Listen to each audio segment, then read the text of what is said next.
These stories are about Esther Dischner. Here's the first one. It was June 1945.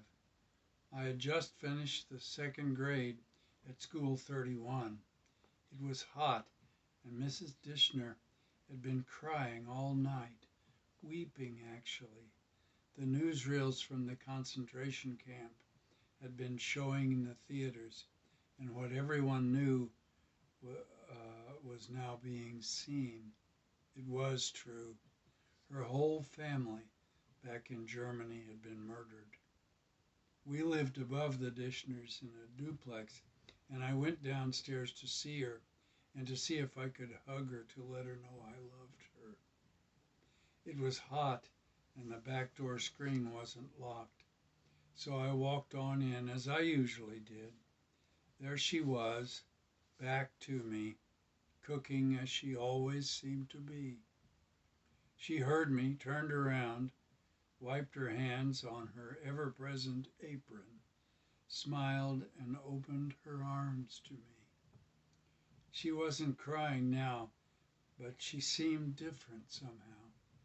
She gathered me in and held me, and I prepared for my "here, try this" moment, in which she would make me close my eyes and stick something wonderful in my mouth, a crepe or blintz or a bite of cheesecake.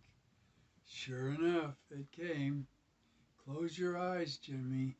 It's a family recipe from the old country. Oh boy, I complied, and into my mouth, now minus two front teeth, I received my first huge bite of gefilte fish. Some moments linger. This one still does. What now? My loyal love for her prevented me from drooling it out over my chin or just spitting. I loved her. I felt sorry for her. I was her little friend.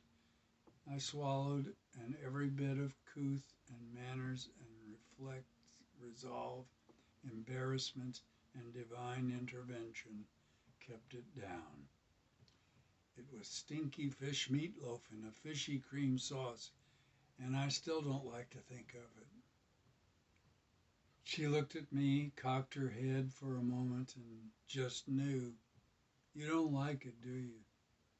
It's okay. Some people don't. I just made it today. I looked up at her and said, maybe I'll learn to like it. You don't have to. I love you, she said, and smiled.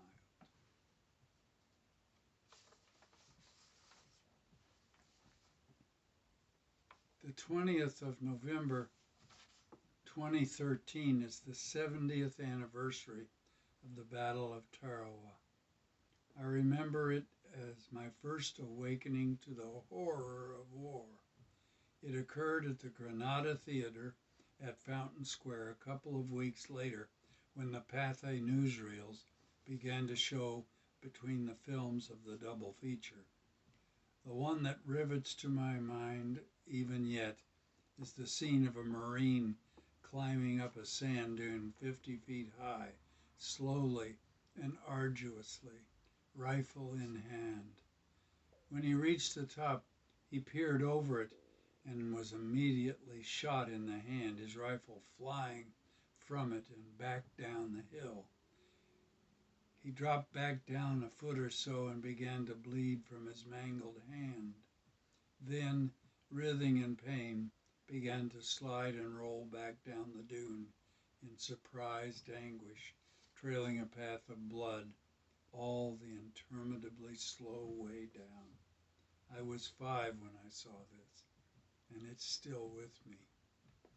There was no battle quite like it. On a tiny little atoll about the size of Castleton Square Shopping Center, over 1,000 Marines were killed, and even more startling, of the 4,500 Japanese soldiers there, only 17 survived. I remember the newsreel showing them. They seemed sorry to be alive.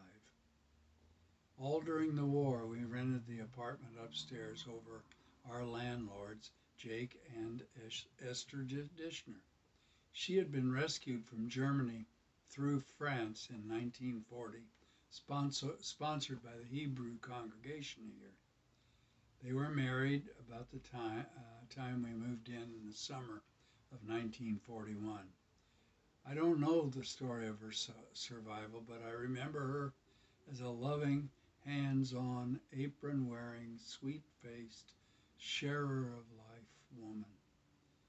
Also, she had a certain formality of dress, always in high heels, always with a smile, always with something good to eat.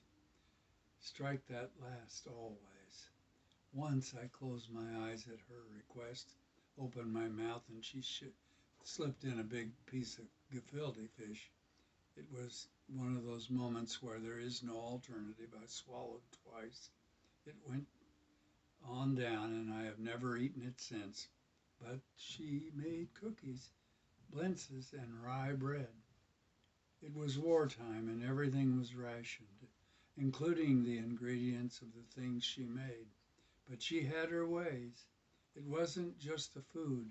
It was her way, her presence, her dear Jewish soul. I loved her. It was about Passover time when the first newsreels of the monstrous death factories of the Nazis were first shown. People knew that awfulness was underway, but now, here were the pictures. The worst fears were true, and worse than any imagination could conjure. It came personally to us and devastatingly to Esther. It was a time of chala, but everyone Esther had known had been passed over. They had not been passed over. They had been murdered. I had eaten a big piece of the bread she had made, but now the smile would never come again. Late at night, I heard her wailing. It went on for several